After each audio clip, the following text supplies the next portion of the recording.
na Epístola aos Hebreus, capítulo 9, versos 27, parte do 28, mas nós vamos ler todo o versículo 28.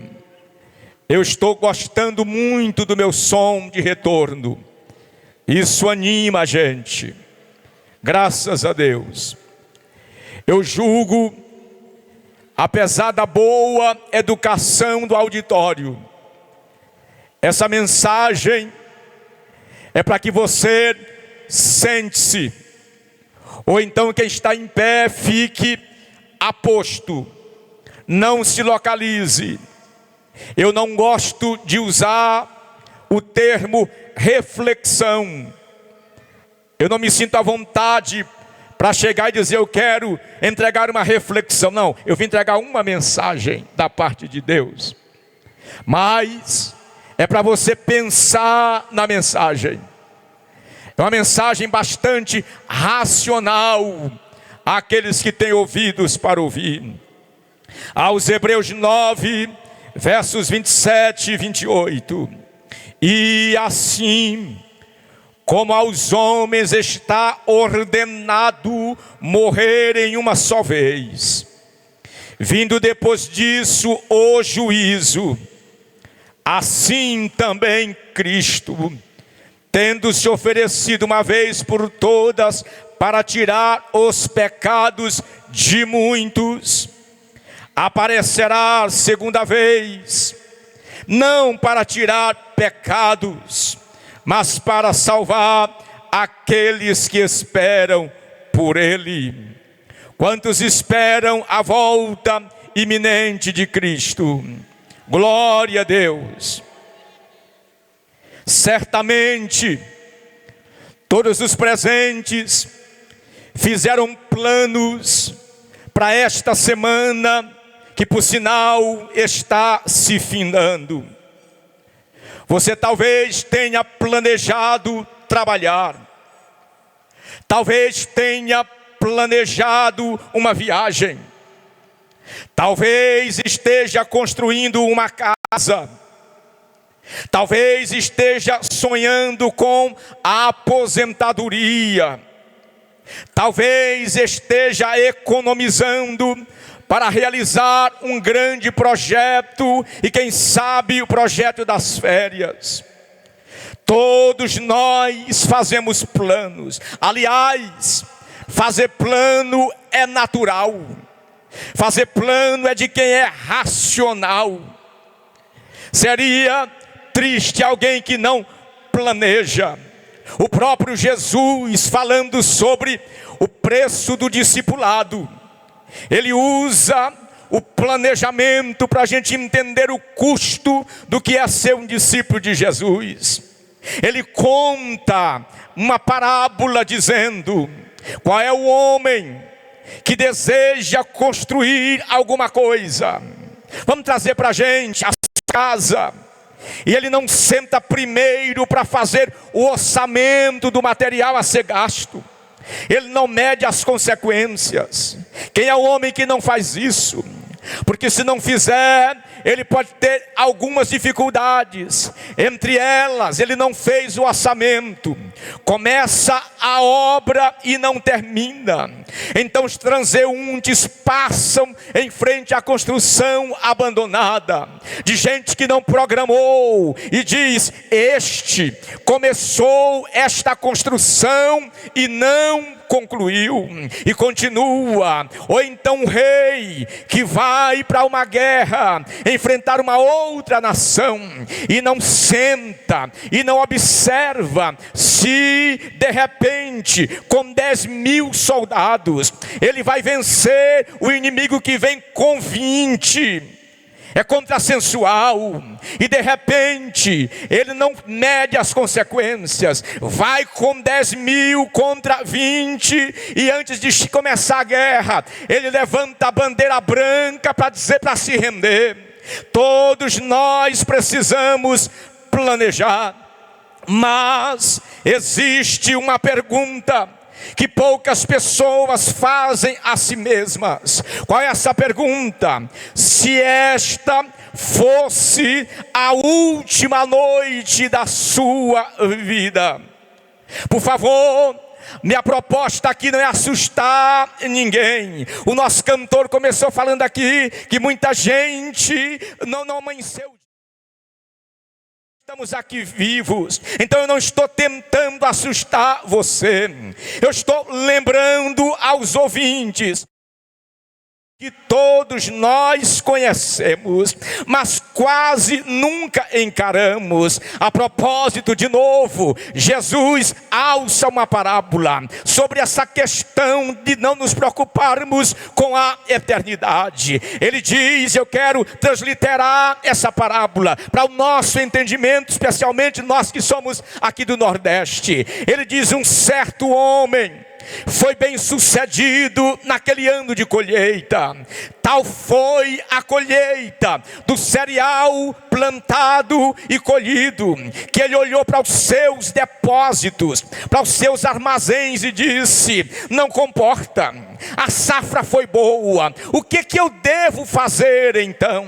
Aí ele tem uma sábia decisão, eu vou derrubar tudo, vou ampliar o meu celeiro, vou enchê-lo de sorte que eu não vou desperdiçar a minha colheita. E olhando para os seus armazéns cheios, vamos trazer para o Nordeste, arma sua rede na varanda e começa a balançar-se de um lado para o outro e olha para os armazéns cheios e começa a confabular consigo mesmo. Introspectivamente ele olha para si e diz, alma, você tem muitos bens em depósitos, come, bebe, diverte-se, viva regaladamente. E enquanto ele está conversando consigo mesmo, Deus aparece. E esse tipo de gente que não é previdente, e esse tipo de gente que não se preocupa com a eternidade, Deus chama em sua palavra de louco. Essa é a palavra. Pessoas que não cuidam da eternidade, que se preocupam só com essa vida. É Deus, não é o pastor, não é o pregador. Deus disse, louco, esta noite te pedirão a tua alma e o que tens em depósito, para quem será? Um dia alguém fez a seguinte pergunta: o que é que existe de mais democrático no mundo? O que é que há de mais democrático no mundo? Sabe qual foi a resposta? A resposta é a morte.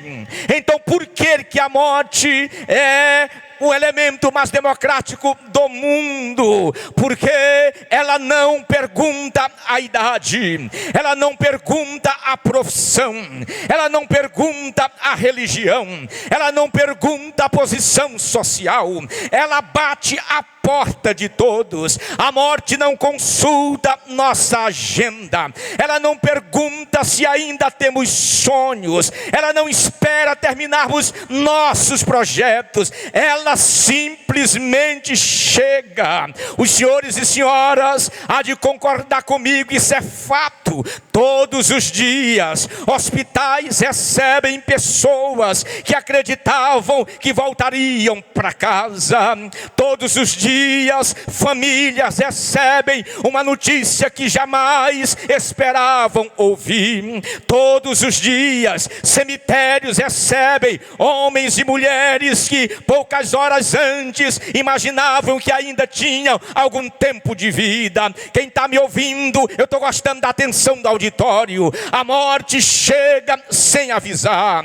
Ela não respeita idade, não respeita riqueza, não respeita fama, não respeita posição social, não respeita, senhores e senhoras, a morte não respeita religião.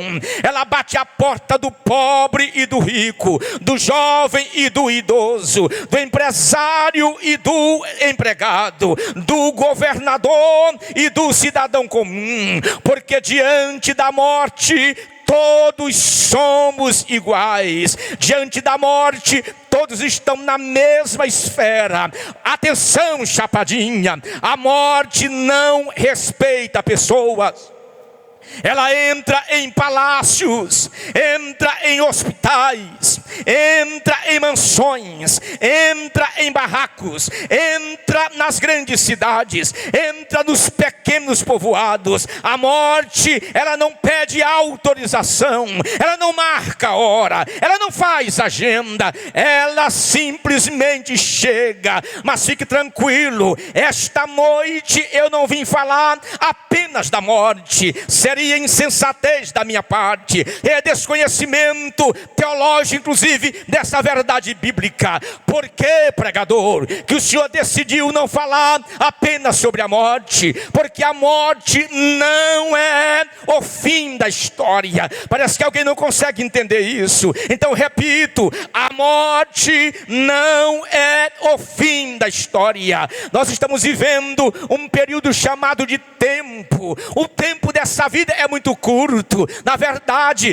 depois da morte é que a vida começa. A morte não é o fim da história. Existe algo muito mais sério a pensar, muito mais profundo, muito mais eterno. A palavra de Deus declara no texto que nós lemos: vindo depois disso o juízo. Que frase chocante, que frase impressionante. A Bíblia nos mostra que a morte não é um ponto final, é apenas uma porta. Depois dela existe um encontro com Deus. Depois dela vamos nos deparar frente a frente com o Senhor. Conta-se uma história de que um rei muito poderoso passou uma tarefa para os sábios do seu reino. Ele diz: preparem para mim uma frase que sirva tanto para os momentos de alegria quanto para os momentos de tristeza.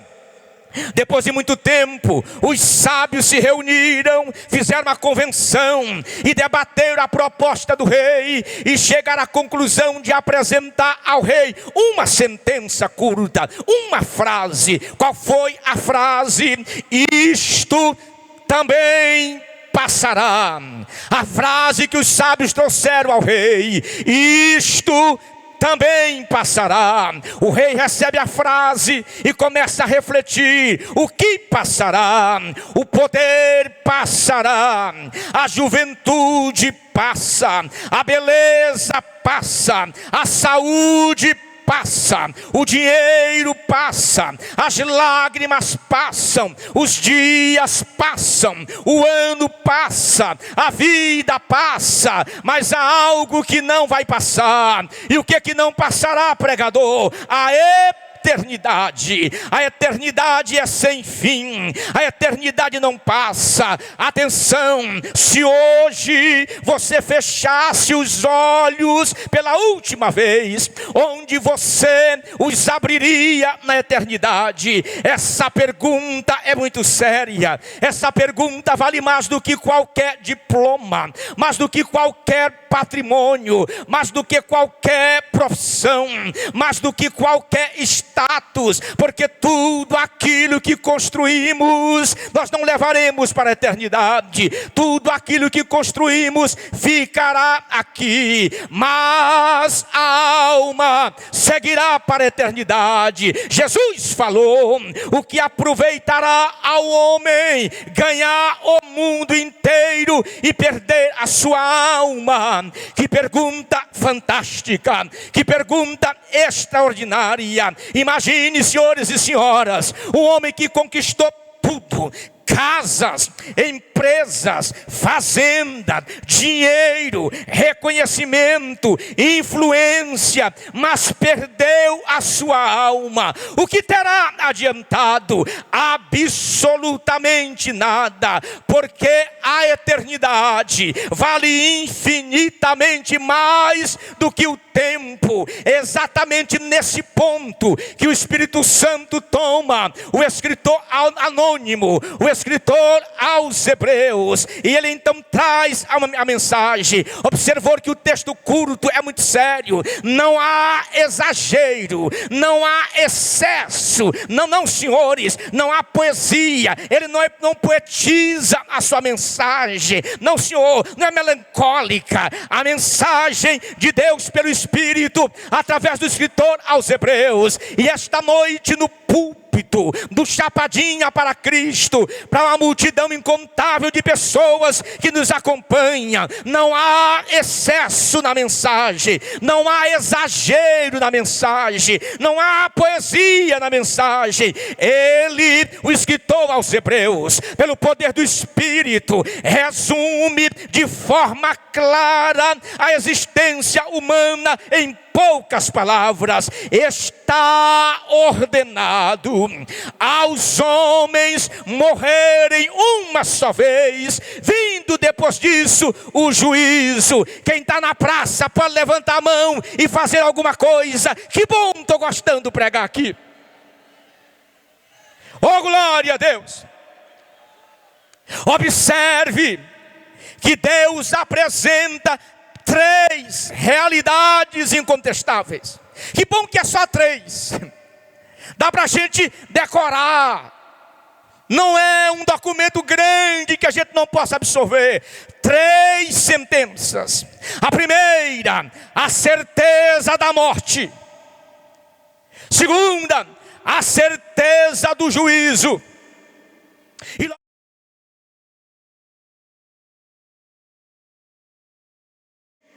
a mensagem que está sendo pregada gira em torno dessas 3 grandes verdades.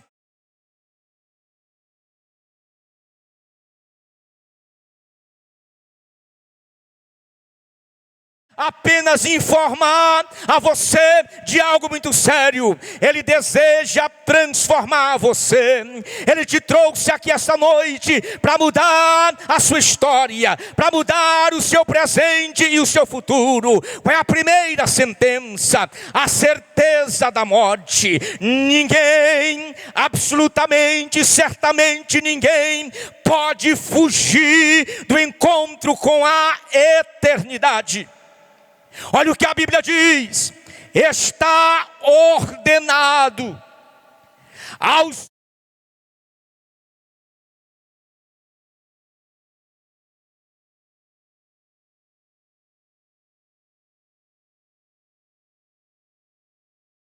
olha a verdade dessa palavra ordenado. O que se entende por ordenado? Indica um decreto estabelecido por Deus. Um decreto que Deus estabeleceu. Não adianta fugir, não adianta esconder-se. Está ordenado por Deus aos homens morrerem. A morte é uma certeza para todos. Ela está ordenada aos homens morrerem. Está ordenado aos homens morrerem. Ninguém escapa dessa realidade. Tudo começa no Gênesis. A partir do pecado do primeiro homem, Adão. A partir dele, os homens passaram a morrer. Desde a queda de Adão, a morte passou a reinar na experiência do homem. Perceba, e eu lhe lembro, não foi Deus que criou a morte, mas a morte faz parte, ou ela não faz parte do plano original de Deus para o homem. A morte nasceu, surgiu em decorrência do pecado. Por isso Paulo escreveu: porque o salário do pecado é a morte. Atenção, todos os que me ouvem, se hoje fosse a sua última noite, você estaria preparado? Sua família sabe que você ama Jesus? Seu coração está em paz com Deus? Se Cristo voltasse agora, você subiria com Ele? É bom pensar nisso. Porque o homem, genericamente o ser humano, ele sabe que vai morrer, mas vive como se não soubesse, vive como se fosse permanecer aqui para sempre. O maior erro não é esquecer a morte, o maior erro é esquecer a eternidade. Mas atenção, Deus não apenas anuncia a morte, Ele revela o que vai acontecer depois dela. Depois da morte começa um novo tempo. A certeza do juízo é o penúltimo ponto da mensagem. O primeiro ponto é a certeza de que vamos morrer. O segundo ponto é a certeza de que o juízo virá. Vindo depois disso. Disso o quê? Vindo depois da morte, o juízo. É uma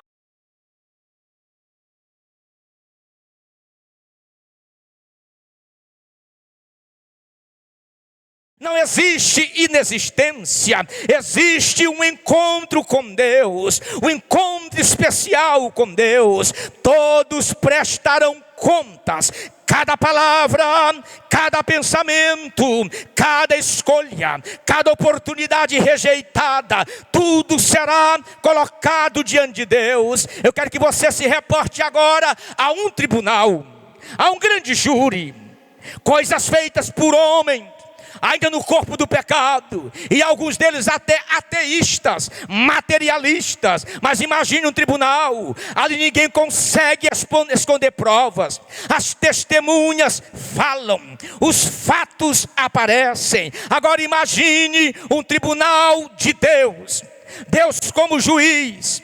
A despeito da seriedade dos tribunais, há alguém que compra. Tem gente que compra e às vezes o juiz se vende. O advogado compra testemunhas. As pessoas põem a mão na Bíblia dizendo que juram dizer a verdade, somente a verdade, mas mentem. Agora imagine o tribunal onde o juiz é Deus, onde ele conhece aquilo que ninguém jamais descobriu. Esse é o tribunal de Deus, é que vai julgar a nossa vida. Conhece todas as palavras, todos os pensamentos, todos os nossos atos, todos os nossos ditames, toda a nossa história. Depois da morte segue-se o juízo. A esse tempo da mensagem, a igreja louva a Deus pela vida eterna alcançada na pessoa bendita de Jesus Cristo, Senhor.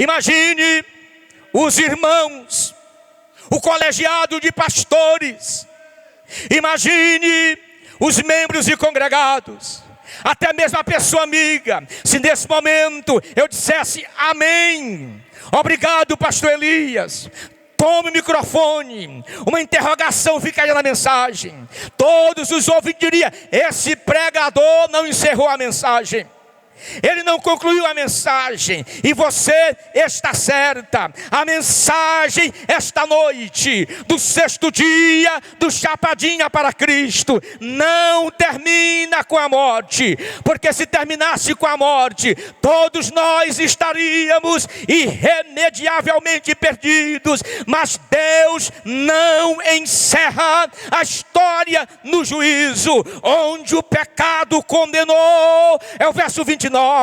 Cristo ofereceu salvação. Oh glória!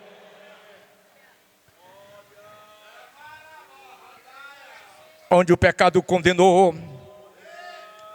Jesus chega e diz assim: pelo Elias Lima eu morro, pelo Joel Cruz eu morro, por Cadinha eu morro, pelos que estão tocando louvores a Deus eu morro, por você que está com a Bíblia e com o coração aberto para Deus, disse Jesus, eu morro.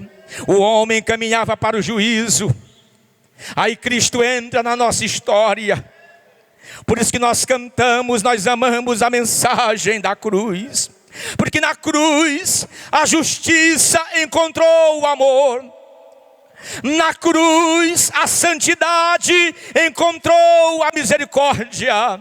Na cruz o pecado pecado encontrou perdão. Na cruz o perdido encontrou esperança. Jesus não morreu porque era pecador. Jesus morreu porque éramos eu e você pecadores. Ele recebeu nossa condenação para nos oferecer justificação. Atenção, a essas alturas o povo de Deus jubila com esta mensagem. A cruz do meio, a mais alta, continua de pé. O sangue de Jesus, sangue puro, sangue eterno, sangue imaculado, sangue inocente, sangue remidor, continua poderoso. Eu encho o meu peito de ar para proclamar essa noite: há poder no sangue de Jesus. O túmulo de Cristo continua vazio. Jesus continua vivo. Jesus continua salvando. Bendito seja o nome do Senhor. Mas eu devo dizer a chapadinha que a cruz não diminui a gravidade do pecado. Não, senhores. A cruz revela o grande amor de Deus. Sim, o mesmo Deus que julgará o mundo é o mesmo Deus que oferece perdão. Mas toda oferta exige uma resposta. Não tem conversa. Toda oferta exige uma resposta. E qual é a resposta? É o último ponto da mensagem. Qual é a mensagem? A certeza da decisão. Hoje você decide onde passará a eternidade. O Evangelho sempre exige uma resposta. Devo lembrar-lhes que ninguém sai de um culto da mesma maneira que chegou. Ou você se aproxima, ou você se afasta. A maior decisão da vida é você que precisa tomar. De forma muito clara, Jesus explica isso à igreja de Laodiceia: eu estou à porta e bato. Só que tem um "se" na frente, tem uma condição, porque costumo dizer que Jesus não derruba a porta. Não, senhores, Ele não cerra o cadeado e entra. Ele não cerra o telhado e desce. Ele não põe uma arma na sua cabeça e diz: você está rendido. Não, senhores, a maçaneta dessa porta está por lá de dentro. Estou à porta e bato. Se alguém abrir a porta, eu entrarei em sua casa, cearei com ele e ele comigo.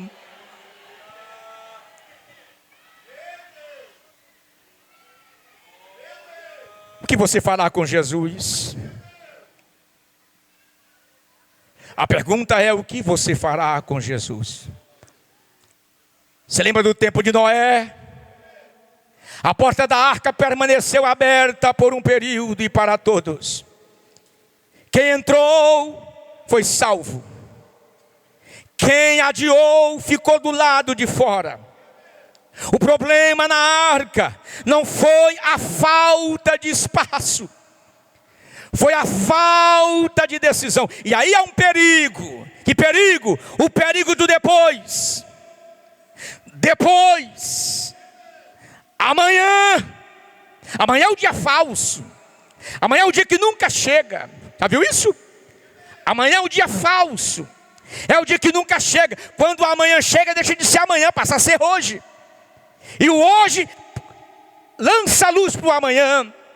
O perigo do depois. Deixa eu lhe fazer um alerta. Satanás nunca vai dizer para ninguém, nunca disse, nem dirá para ninguém: olha, não aceite Jesus. Ele nunca vai dizer isso. A mensagem dele é: espere mais um pouco. Depois, amanhã tu decide. Mas a Bíblia, no que diz respeito à salvação, nunca se refere a amanhã. Quando a Bíblia se refere à salvação, a mensagem é hoje. Hoje.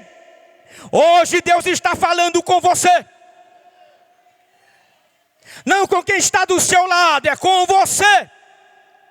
Talvez seja a primeira vez, talvez seja a última oportunidade, mas esta noite Jesus continua chamando. Devo alertar-lhes ainda que o inferno está cheio de pessoas que pretendiam aceitar Jesus amanhã.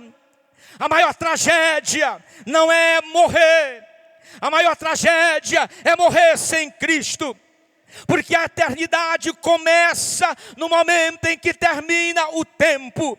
Quando a pessoa inspira o último alento, começa a eternidade. Quem está comigo nesta mensagem, quem está na praça proclamando para a Chapadinha, que todos morreremos, que todos haveremos de enfrentar o juízo de Deus.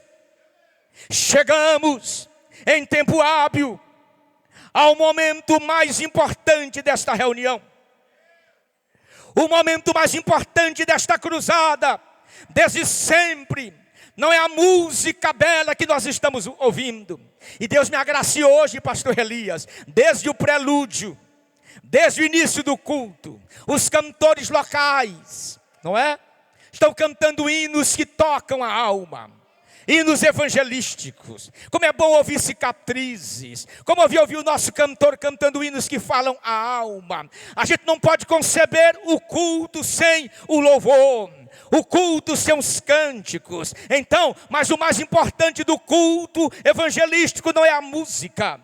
O mais importante do culto não é o pregador. Não, senhores, a coisa mais importante do culto não é o cerimonial de abertura. A coisa mais importante do culto é a decisão a ser tomada. Pois chegou esse momento, chegou o momento da decisão. Porque daqui a poucos minutos, algumas pessoas sairão desta praça com a sua vida mudada. Não sairão como entraram, porque alguns receberão perdão, outros receberão paz, outros terão seu nome escrito no livro da vida, porque Jesus Cristo continua salvando todos aqueles que vêm a Ele, bendito seja o seu nome. Será se você pode ficar em pé? Hoje, fazer como o pastor Elias, pula da cadeira. Oh, aleluia.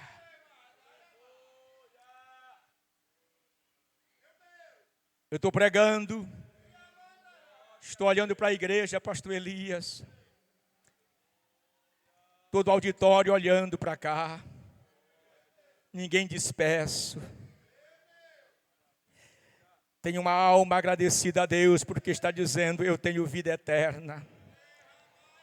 Já foi lido essa noite João 3,16. Porque Deus amou o mundo de tal maneira que deu o seu Filho unigênito, para que todo aquele que nele crê não pereça, mas tenha a vida eterna. A igreja ora, e quem quiser pode adorar a Deus, não faz mal. Eu consigo sintetizar esta mensagem evangelística em 5 frases. Na verdade, em 4 frases. A primeira frase, a morte é certa. Se a morte é inevitável, então a maior pergunta da vida não é quanto tempo você viverá, mas se você está preparado para encontrar aquele que venceu a morte. A segunda frase que me faz resumir essa mensagem é: o juízo é inevitável. O mesmo Deus que é juiz santo é também o Pai que em seu amor providenciou um Salvador aos pecadores.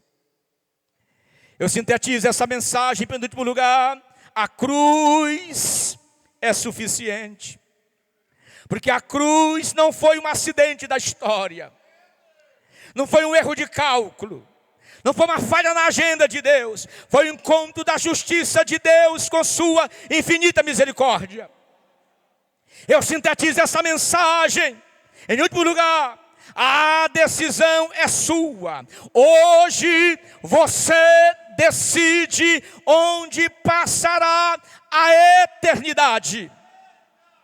Hoje, agora, você decide onde vai passar a eternidade. Onde, no meio desta multidão, está a primeira pessoa que está dizendo: ah, pastor, tranquilo, essa noite eu decido viver e passar a minha eternidade com Jesus. Com Jesus. Onde está a primeira pessoa que deseja entregar a sua vida a Jesus? Saia do seu lugar agora. As cordas já baixaram, já foram descerradas as cordas, e você está livre para vir agora. Eu já estou querendo saber o irmão, a irmã que está trazendo no meio da multidão a primeira pessoa para Jesus, para reconciliação, para salvação com Deus.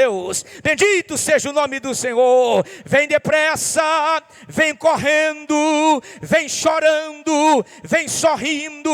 Venha com os teus pecados, venha com o teu fardo, venha com o teu problema, venha com as tuas dores, venha com o teu dilema, venha como você está, venha só, venha trazido, venha para Jesus agora. Ele te ama, Ele te chama, Ele te espera, Ele te salva, Ele te perdoa.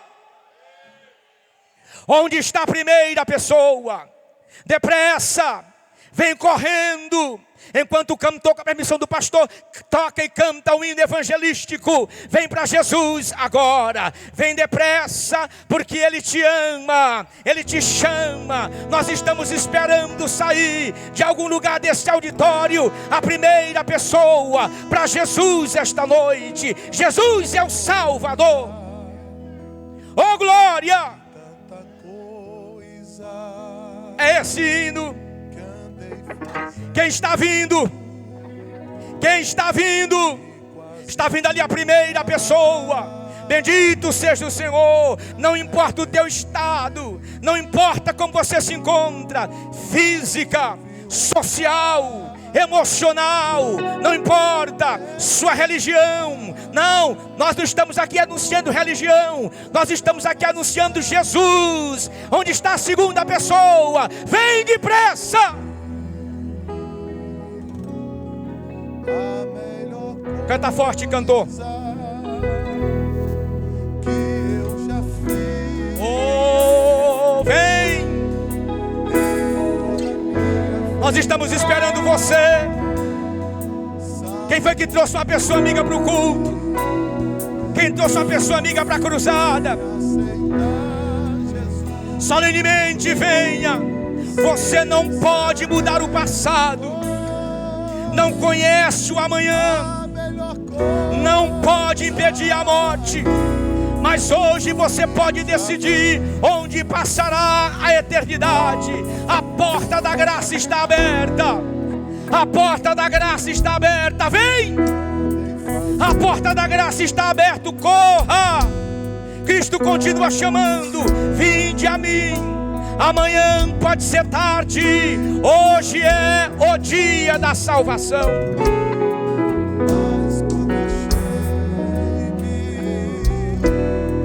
Desfalecendo, tomei a decisão. Vem para Jesus agora. Quem sabe esta não seja a última vez que Deus esteja falando com você. Quem sabe esta é a última vez que Deus esteja falando ao seu coração. Meu amigo, minha amiga, venha para Jesus hoje. Durante esta mensagem Deus falou ao seu coração, à sua mente. Durante esta semana você ouviu algumas coisas. Você ouviu vozes de preocupações, de medo, notícias desagradáveis, dificuldades, lutas. esta noite você está ouvindo que há alguém especial batendo a porta do seu coração, te chamando para a salvação. Onde há mais alguém para Jesus, vem depressa. Vem para Jesus que te ama. Vem para Jesus que te chama. Vem para Jesus que te convida. Bendito seja o seu precioso nome. Eu estou já devolvendo o microfone ao pastor, mas para mim sair daqui em paz com a minha alma e o meu coração, para que eu saia daqui consciente, como de fato estou, de que pregamos a mensagem que esta cidade precisaria ouvir esta noite. Nós temos aqui espalhadas, e muitos de vocês trouxeram cadeiras brancas onde estão sentados. Quem é o irmão? Quem é a irmã? Me ajude aí, pastor. Quem é o irmão? Quem é a irmã que tem a consciência de que está sentado ao lado de uma pessoa amiga? Só um instantezinho. Eu estou perguntando ao auditório. Levante a mão só os que são crentes na pessoa bendita de Cristo. Levante a mão e reaja. Pois eu estou perguntando para você: quantos dos irmãos e irmãs estão sentados ao lado de uma pessoa amiga? Ou estão já em pé ao lado de uma pessoa amiga? Não faz muitos dias, pastor Elias, que nós estávamos em um grande evento interno de uma igreja, e o pregador, muito animado, ele disse que tinha proposto a Deus naquele dia 100 almas, num evento interno, com crentes, com jovens, fardados. E ele começou a fazer um apelo, e jovens fardados e de Bíblia vindo à frente. E ele começou a contar, irmã Cadinha. E os jovens vindo. Aí ele, falta só 10, falta não sei quanto. Eu digo, que legal, que bom, que lindo. Inscrever-se tanto de jovens, de Bíblia, fardados em um congresso. Eram jovens crentes. Eram jovens do vocal. Eram jovens da coreografia. Eram jovens da EBD. O apelo aqui é claro. Eu não estou convidando crentes para vir à frente. Nós estamos convidando pessoas amigas que desejam entregar a vida a Cristo. A cruzada é para a cidade, é para evangelizar as pessoas. Os crentes recebem certamente alguma mensagem de Deus, porque reflete do que estão ouvindo. Há pessoas dentro da igreja que não estão preparadas para encontrar-se com Jesus. Há pessoas dentro da igreja que não estão prontas para encontrar-se com Jesus hoje. Então, para estes, a mensagem está servindo. Conserte a sua vida com Deus. Aceite a Jesus como Salvador e Senhor da sua vida. Alguém deseja? Venha, pois Jesus está aqui poderoso para salvar. Os crentes, levante as duas mãos para Deus do céu. Levante a mão lá no alto. Oh, que coisa linda. Não baixe sua mão. Segure a sua mão. Quem está com a mão levantada pode adorar a Deus na praça? Pode, agora sim, pode glorificar a Deus pela salvação em Cristo. O apelo está aberto. Não baixe sua mão, porque eu estou devolvendo o microfone ao pastor da igreja, com a igreja enchendo essa praça de glória, com a igreja enchendo essa praça de louvor a Deus, bendizendo o nome de Jesus. E enquanto você está com a mão levantada, eu estou orando por sua casa, por sua família, por seu casamento, por seus filhos. Eu estou ministrando a bênção de Deus sobre a tua saúde. Recebe cura, recebe perdão de Deus, recebe alívio físico, espiritual, emocional. Todos os medos nós os vencemos esta noite, em nome de Jesus. Síndrome do pânico, ansiedade, depressão. Somos o povo mais feliz da terra. E estas coisas nós vencemos no poder e na autoridade que há no nome de Jesus, o Senhor. Quem toma posse da bênção, quem toma posse da vitória. Pastor Elias, uma alma para Jesus.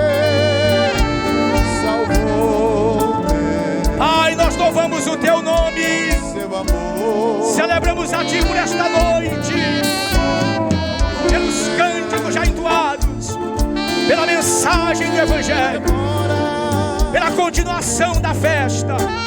Continua manifestando a tua glória e o teu poder, salvando aqueles que estão se decidindo pela internet, onde a cruzada chapadinha para Cristo está chegando. Recebe perdão de Deus, alívio de Deus e vitória em Cristo, pelo precioso nome de Jesus. Quem pode adorar a Deus?